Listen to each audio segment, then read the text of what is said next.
નમસ્કાર વિદ્યાર્થી મિત્રો, નિરંજન સ્કૂલની ડીએલએસ સિસ્ટમમાં આપનું હાર્દિક સ્વાગત છે.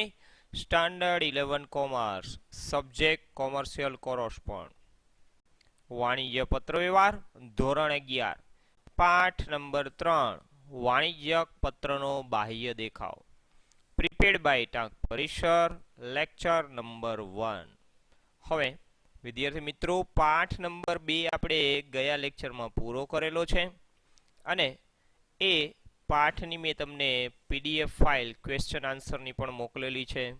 તો એ પ્રમાણે તમારે ક્વેશ્ચન અને આન્સર ને એ બધું તમારા ચોપડામાં વ્યવસ્થિત લખી લેજો અને એને પ્રશ્નને જવાબ પાકા કરી લેજો, કારણ કે એ આપણે જ્યારે એક્ઝામ લેશું ત્યારે એના પ્રશ્નો એમાંથી પૂછાશે.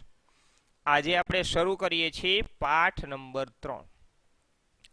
પાઠનું નામ છે વાણિજ્યક પત્રનો બાહ્ય દેખાવ, physical appearance of business letter.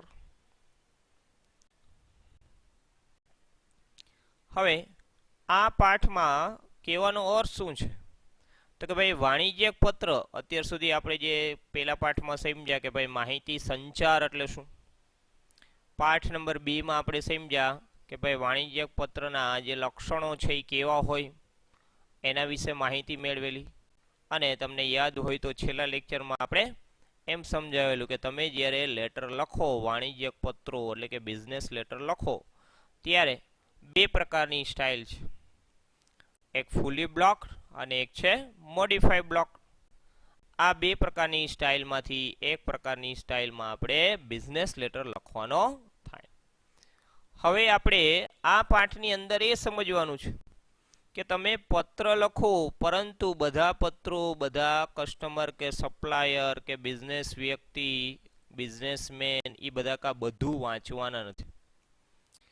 તો જો એનો દેખાવ સારો હોય, જેને કહેશું બાહ્ય દેખાવ, જો ફિઝિકલ એપિયરન્સ ખૂબ જ સરસ હશે તો હંમેશા કોઈ પણ વ્યક્તિને વાંચવાનું મન થાય છે. હવે આવા ફિઝિકલ એપિયરન્સ માટે શું કરવાનું?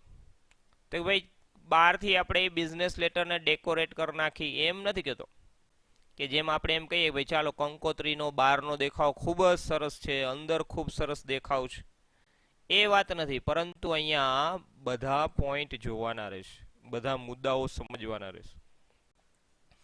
જેમ કે સ્ટેશનરી વિશે વાત કરી તો એવો પત્ર એટલે કે એવો કાગળ હો જે ફાટી ન જાય. જેમ કે આપણે ટાઈપિંગની વાત કરીએ તો એવી રીતે સરસ મજાનું, હવે તો બધા કોમ્પ્યુટરાઇઝ ટાઈપિંગ કરીને જ લેટર મોકલે છે, તો એવા સારા ફોન્ટ હોય કે સામે વ્યક્તિ જે વાંચનાર છે એને વાંચવું ગમે. માર્જિન છે તો બરાબર માર્જિન બધી બાજુ હાંસિયો બરાબર હોવો જોઈએ. પત્રમાં વધુ પડતી ઘડી નહીં, પરંતુ એક ઘડી વાળી અને પત્ર એન્વલપમાં નાખીને મૂકવો જોઈએ. તો આ બધી વસ્તુને પણ બાહ્ય દેખાવ કહેવાશે. માત્ર બાહ્ય દેખાવ એટલે પત્રની બહાર એન્વલપ હોય એને આપણે બાહ્ય દેખાવ તરીકે ઓળખતા નથી. આ બધી બાબતો આવરી લેવામાં આવે છે. તો આજે આપણે એ સમજશું કે આ પાઠમાંથી તમારે શું સમજવાનું છે. તો આ પ્રકરણમાંથી સૌથી પહેલા તો પત્રનો બાહ્ય દેખાવ એટલે શું એના વિશેની પ્રસ્તાવના તમારે સમજવાની આવશે. પછી પત્રનો બાહ્ય દેખાવ, બરાબર.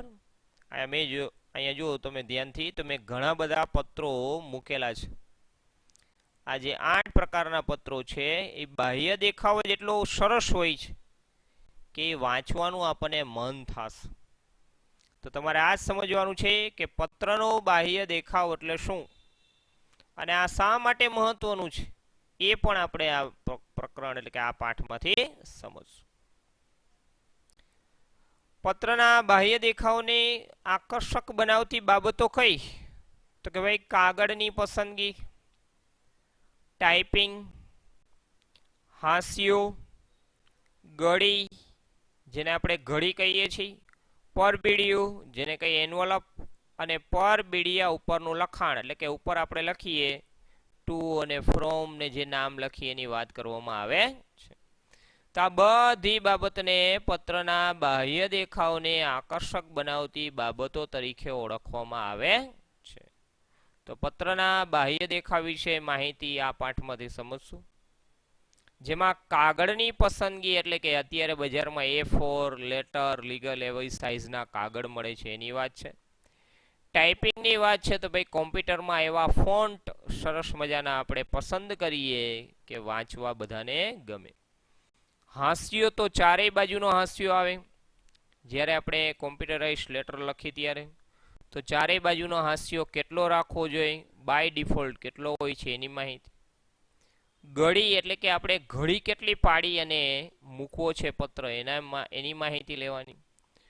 પર બીડીઓ એટલે એન્વલપ, તો આપણે એન્વલપની અંદર જેને આપણે કવર તરીકે પણ ઓળખીએ, પત્ર નાખીએ તો એ પર બીડીયું કેવું રાખવું જોઈએ અને પર બીડીયા ઉપરનું લખાણ આપણે શું લખવું જોઈએ. આ બધી વિગતોને સમાવતી બાબતોને પત્રના બાહ્ય દેખાવ તરીકે ઓળખવામાં આવે છે, જેને ફિઝિકલ એપિયરન્સ તરીકે પણ ઓળખવામાં આવશે.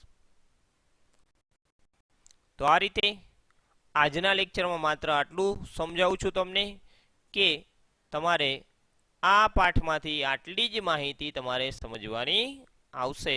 આ પાઠ ખૂબ નાનો છે એટલે આપણે ઝડપથી પૂરોય થઈ જશે, પરંતુ પત્રનો બાહ્ય દેખાવ કેવો હોવો જોઈએ એની માહિતી મેળવવાની રહેશે. તો આ વિડીયો જોવા બદલ ખૂબ ખૂબ આભાર. Thank you very much.